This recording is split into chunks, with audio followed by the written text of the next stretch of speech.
नमस्कार मंडळी, कशा आहात? मजेत आहात ना? मी वैशाली, तुम्हा सर्वांचे स्वागत आहे आपल्या यूट्यूब चॅनलवर आणि ज्याचे की नाव आहे मोटिवेशन विथ वैशाली. तर आजच्या या स्टडी व्लॉगमध्ये मी समोरचं जे आपलं स्ट्रॅटेजी आहे ती शेअर करणार आहे. तर आपण जे मागील व्हिडिओत बघितलेलं आहे की मी माझ्या नोट्स कशी काढते, मी माझे रिव्हिजन कसे करते, तर माझी काय नियोजन आहे अभ्यासाचे, तर मी तुम्हाला सांगितलं होतं की एखादा व्हिडिओ घेऊन येईल म्हणून. तर आजचा हा व्हिडिओ खूप खूप खूप महत्त्वाचा आहे, तो आवर्जून बघा. कारण हे चेंजेस जर आपल्या आयुष्यात आले नाही तर मग रिव्हिजन करून काही फायदा नाही, नोट्स करून काही फायदा नाही आणि अभ्यास करून पण काहीच फायदा होणार नाही. म्हणून आज ज्या मी तुम्हाला स्टडी सिक्रेट सांगणार आहे ते ऐकणं फार फार गरजेचं आहे.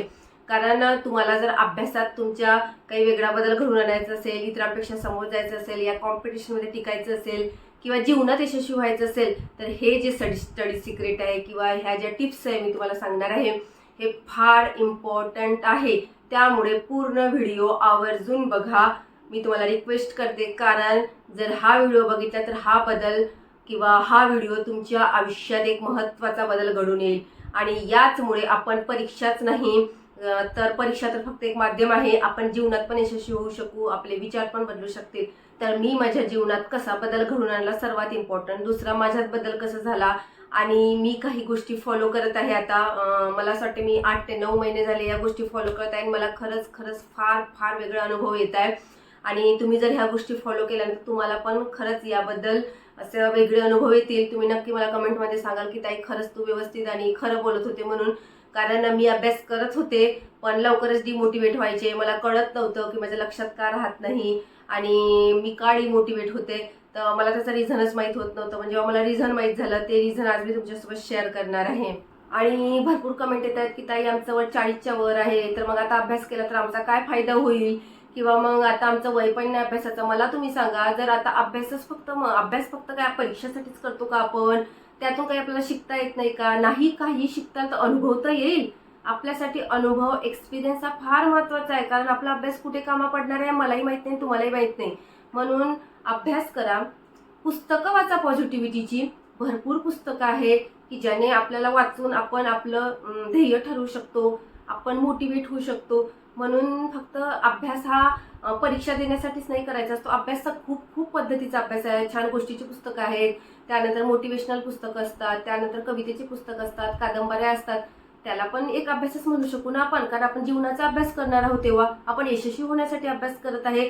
आणि जेव्हा आपण सरकारी नोकरीसाठी अभ्यास करतो, खरंच मला तुम्ही सांगा, जेव्हा आपल्याला सरकारी नोकरी लागेल तेव्हा खरंच असं वाटेल का की नाही आता आपली कठीणाई म्हणजे काय म्हणतात त्याला, संघर्ष संपलेच आपल्या जीवनातले, किंवा कठीण जो आपला वेळ आहे तो संपून गेला, असं होईल का?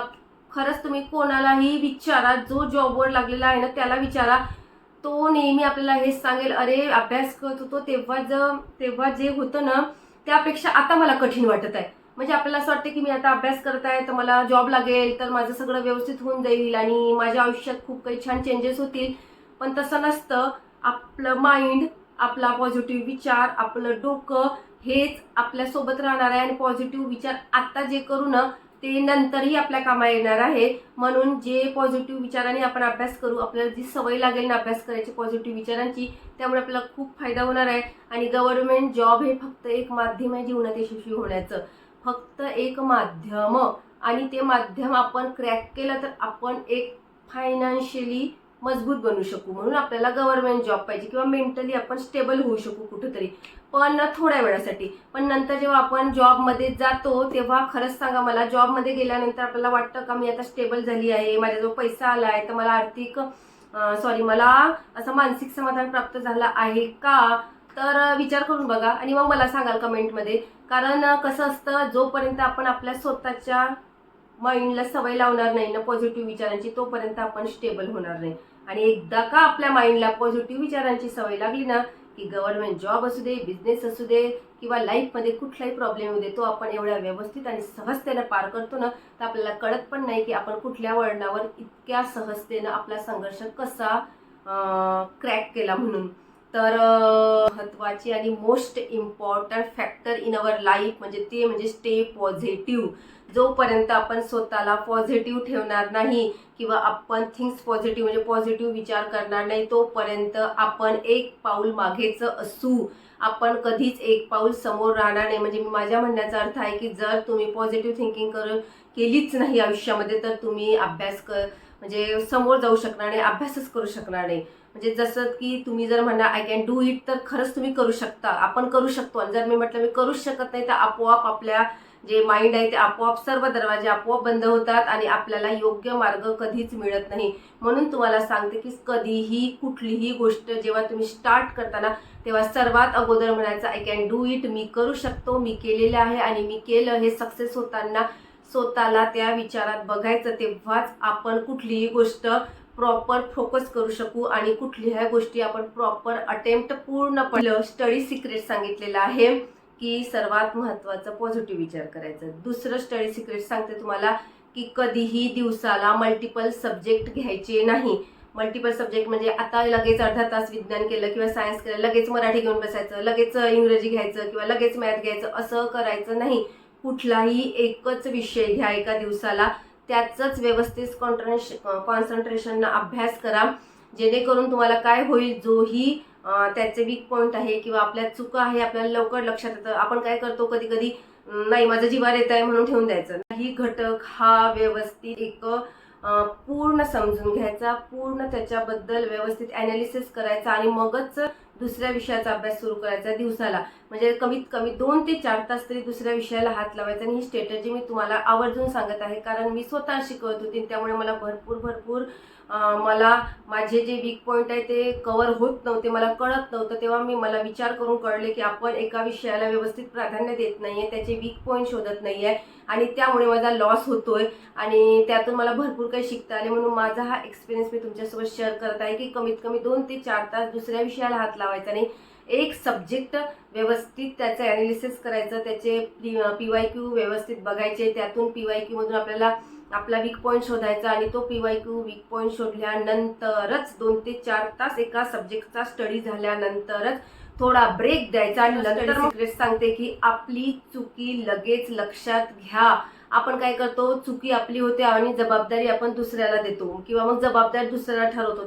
त्यामुळे काय होतं की मग आपण जर जबाबदारी स्वतः स्वीकारत नाही त्यामुळे आपल्याला स्वतः त्या गोष्टीची जाणीव होत नाही आणि दुसरा जबाबदारी दिली तर आपण त्याबद्दल वेगळा विचार करतो. म्हणून कधीही स्वतःची चुकी स्वतः स्वीकारा की हो खरंच मला टेटमध्ये 103 मार्क पडले तर ते माझ्यामुळेच कमी झालं असेल, काहीतरी माझं कुठेतरी पोटेन्शियल कमी राहिलं असेल किंवा मी जो अभ्यास केला असेल त्याला मला योग्य गाईड मिळालं नसेल, मला योग्य मोटिवेशन मिळालं नसेल, म्हणून मला 103च मार्क पडले. त्यात कोणाचीही चुकी नाही, माझीच चुकी आहे. म्हणून स्वतः आपली जबाबदारी आपण स्वीकारायला शिका. म्हणजे मग त्यातून आपल्याला मार्ग काढणं सोपं जातं आणि मार्ग काढणं सोपं गेलं की आपल्याला व्यवस्थित असे मार्ग एकूण एक अशा स्टेप स्टडी सिक्रेट सांगत आहे मी तुम्हाला की रट्टा पद्धती करायची नाही, घोकमपट्टी करायची नाही. कुठलीही गोष्ट ही व्यवस्थित समजून विचार करून त्या गोष्टीचं कन्सेप्ट समजून तेव्हाच आपण तो टॉपिक व्यवस्थित लर्न करू शकू किंवा मग लक्षात ठेवू शकू. नाहीतर तुम्ही म्हणाल की एवढं मोठं पुस्तक असतं आणि आम्ही लर्न कसं ठेवणार, आम्ही विसरूनच जातो. तर त्यामागचं हेच फॅक्ट आहे, जोपर्यंत आपण कुठलीही गोष्ट व्यवस्थित त्याची कन्सेप्ट समजत नाही किंवा त्याचं जे अंडरस्टँडिंग आहे ते समजत नाही, त्याचं बेसिक समजत नाही, तोपर्यंत आपल्याला ती गोष्ट लक्षात राहत नाही. मी तुम्हाला उदाहरण सांगते बघा, आपण एखादी मूव्ही बघतो बघा आणि ती मूव्ही एकच वेळा बघितल्यावर बघा आपल्याला किती व्यवस्थित आणि पद्धतशीर लक्षात राहते की आपल्याला कुठलाही सीन विचारला किंवा सिक्वेन्स विचारला तर आपण बरोबर सांगतो की यावेळेस फायटिंग झाली होती, यावेळेस इथे हा पडलेला होता किंवा हिरो पडलेला होता किंवा हिरोनी व्हिलनला या इंटरब्रेक झाल्यावर मारलं होतं. तर का, कारण आपण डोळ्यांनी बघतो, कानाने ऐकतो आणि तन मन धन व्यवस्थित करून ते मूव्ही बघतो. तसंच आपल्याला अभ्यासामध्ये करायचं असतं. अभ्यासामध्ये जोही घटक आपण अभ्यासणार आहोत ना त्या घटकाची योग्य ती कन्सेप्ट आपली क्लिअर झाली पाहिजे, तो आपल्याला घटक अंडरस्टँडिंग झाला पाहिजे. त्याचबरोबर आपल्याला मोटिवेट राहिलो पाहिजे. आपण डिमोटिवेट होता कामा नये, कारण मनात जर निगेटिव्ह थिंकिंग राहतील तर मग निगेटिव्ह थिंकिंग जर राहिले तर मग लक्षात राहणं इझी नाही आहे. कारण निगेटिव्ह थिंकिंग खूप खतरनाक गोष्ट आहे आणि म्हणून सांगते नेहमी पॉझिटिव्ह विचार करा. अभ्यास करताना जराही थोडी जरी निगेटिव्ह थिंकिंग आली ना लगेच कन्वर्ट करा पॉझिटिव्हमध्ये. म्हणून अभ्यास करताना पॉझिटिव्ह थिंकिंग कराल तर तुमचा घटक तुम्हाला सोपं जाईल लक्षात ठेवायला. आणि त्यानंतरची जी स्टडी सिक्रेटची टिप्स आहे ती म्हणजे जोही घटक आज आपण अभ्यासला सकाळी त्याची रात्री झोपताना व्यवस्थित रिव्हिजन करा. जे की मी मागल्या तुम्हाला सांगितलेच आहे, तो फार व्यवस्थित रिव्ह्यू करणार नाही, रिकॉल करणार नाही आणि रेग्युलरली रिव्हिजन करणार नाही, तोपर्यंत तो घटक आपल्या माइंडमध्ये असा व्यवस्थित फिट बसणार नाही.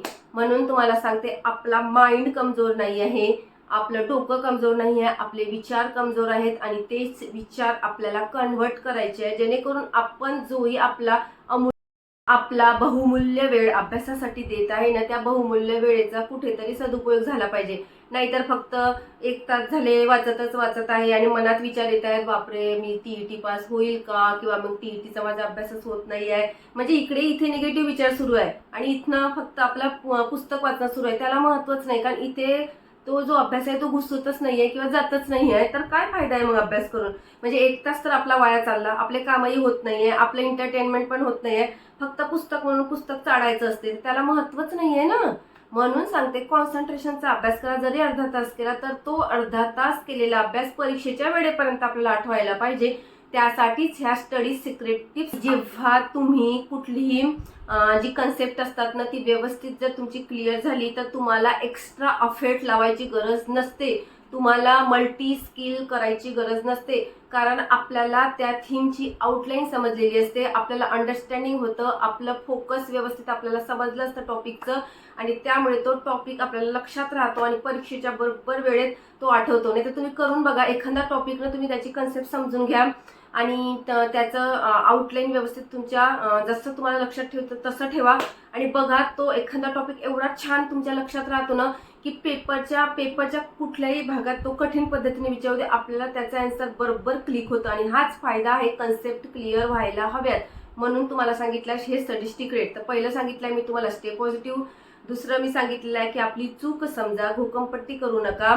त्यानंतर सांगितलेलं आहे की दिवसभर जे वाचता त्याची रात्री झोपताना रिव्हिजन करा. त्यानंतर मी सांगितलेलं आहे की जर तुम्हाला या कॉम्पिटिशनमध्ये सगळे अभ्यास करतात पण सगळेच पोहोचू शकत नाही, कारण त्यांना स्टडीमध्ये डिफिकल्टीज येतात, तर लॅक ऑफ मोटिवेशन असतं. त्यानंतर आपल्याला आपले जे राईट डिसिजन असतात ते आपण घेऊ शकत नाही, आपलं कॉन्सन्ट्रेशन होऊ शकत नाही आणि सगळ्यात महत्त्वाची गोष्ट, आपल्या गृहिणीसाठी, हाऊसवाईफसाठी आपल्याला टाइम मॅनेजमेंट जमत नाही. आणि हे टाइम मॅनेजमेंट आपल्याला जमलं नाही की आपण नर्वस होतो, आपण डिमोटिवेट होतो, आपल्या डोक्यात निगेटिव्ह विचार येतात आणि मग आपल्याला वाटते की मी फक्त कामच करण्यासाठी बनलेली आहे, मला वेळच मिळत नाही, तर मी अभ्यास कधी करू. तर आता या क्षणापासून सर्वात अगोदर सर्वात महत्त्वाचं म्हणजे ही कारणं स्वतःला सांगायची नाही. आपण स्वतःला सांगायचं, मला भरपूर वेळ आहे, माझं टाइम मॅनेजमेंट व्यवस्थित होत आहे आणि मी सर्वात महत्त्वाचं म्हणजे मी छान अभ्यास करू शकत आहे, माझ्या हॉबी जोपासत आहे आणि ज्यामुळे की मी स्वतः काहीतरी करून दाखवणार आहे. तर नाही परीक्षेसाठी, जरी माझं वय जास्त आहे तर मी परीक्षेत बसत नसेल तर मी माझ्या स्वतःच्या हॉबी जोपासेल किंवा मला काही माझ्या आतमध्ये ज्या क्षमता आहेत त्या मी जोपासणार आहे असं स्वतःला सांगा. तेव्हाच आपण स्टँड घेऊ शकू, आपण स्वतःची व्हॅल्यू वाढवू शकू आणि स्वतः या जगात आपण काहीतरी करू शकू. तरच आपल्याला मोटिवेशन मिळेल आणि आपला कॉन्फिडन्स फुलफिल होईल आणि आपण काहीतरी करून दाखवू शकू. I can do it.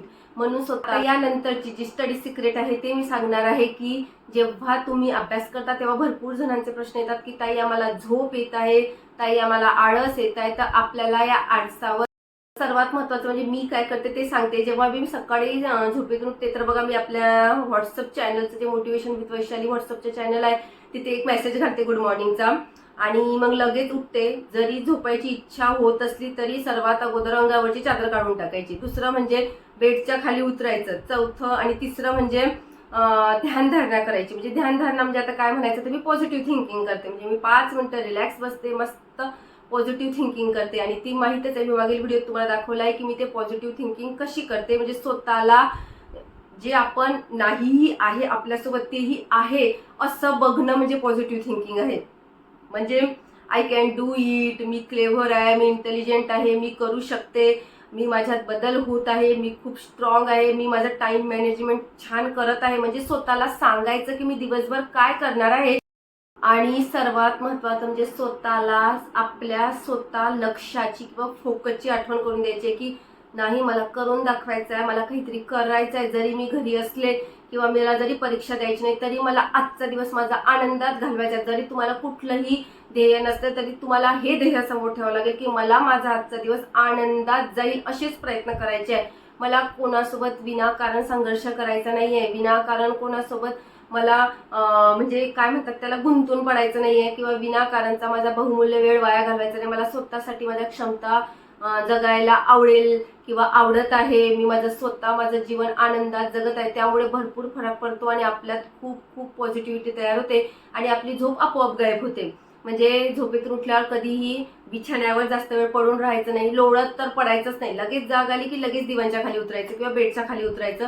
काहीतरी संगीत लावा, पॉझिटिव्ह विचार करा, पॉझिटिव्ह संगीत ऐका, 5-10 मिनिटं ऐका. 5-10 मिनिटांनी आपला फरक पडणार नाही. 4 वाजता उठलो आपण, ती ब्रह्मवेळ असते, अतिउत्तम वेळ आहे अभ्यासाची. ज्यांना 4 वाजता उठणं शक्य नाही, त्यांना रात्री अभ्यास होत असेल तर रात्री पण झोपताना पॉझिटिव्ह थिंकिंग करून झोपा, जेणेकरून रात्री आपला दिमाग सक्रिय राहत असतो, आपला माइंड सक्रिय राहत असतो आणि आपल्याला जे आपल्या डोक्यात विचार येत असतात ना, जर आपण पॉझिटिव्ह विचार करून झोपलो ना तर ते विचार आपले काउंट होत असतात. त्यामुळे आपल्याला त्याची पण एक छान सक्रिय एनर्जी प्राप्त होत असते. त्यानंतर पॉझिटिव्ह विचार केल्यानंतर अभ्यासाला सुरुवात करणे. आणि हो, अभ्यास करताना जर तुम्हाला आता अर्धा तास अभ्यास केला ना मग आळस येतो, तर मी काय करते, आळस यायला लागला की लगेच उठायचं, बाहेर फेरफटका मारायचा किंवा मग झाडांना पाणी घालायचं. म्हणजे मी स्वतः माझं सांगते. त्यामुळे काय होतं, आपलं वातावरण चेंज होतं. वातावरण चेंज, इन्व्हायरमेंट चेंज झालं की आपोआप आपण जर 5-10 मिनिटांनी अभ्यासाला येऊन बसतो तर खरंच करून बघा, तुम्हाला अभ्यास करायला पुन्हा प्रेरणा मिळते आणि छान एक प्रश्न व्यवस्थित कॉन्सन्ट्रेशनला लगेच अभ्यासात मन लागायला सुरुवात होतं आणि अभ्यास छान होतो.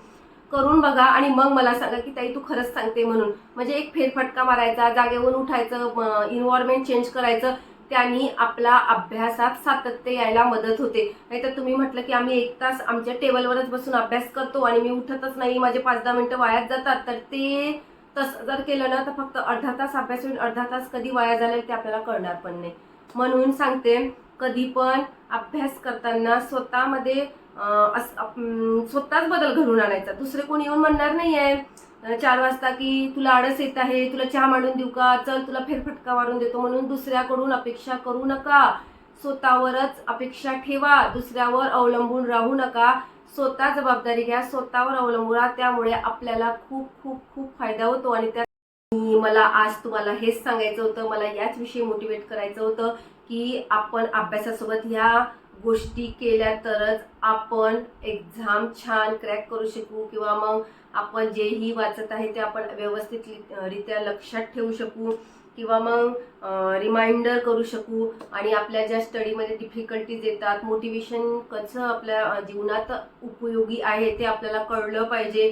किंवा जरी आपण परीक्षात आपलं वय नसेल बसत तर आपल्याला अनुभव कसा येईल, आपल्या हॉबीज कसे जपता येईल, आपला स्मॉल हॅपीनेस कसे मिळेल, जेणेकरून आपण आपली ताकद बनू शकू, स्वतः विकसित होऊ शकू, स्वतःच्या क्षमता जोपासू शकू आणि जीवनात मस्तपैकी कुठलंही जे संघर्ष आहे त्याला लढा देऊ शकू. म्हणून हा व्हिडिओ मी तुमच्यासाठी एक स्पेशली बनवलेला आहे. आणि आता आजच्यासाठी एवढंच आणि भेटूया पुढील स्टडी ब्लॉगमध्ये. तोपर्यंत स्वतः आनंदी विचार करा. तर मंडळी बघा, आजच्या स्टडी ब्लॉग मी इथेच एंड करते.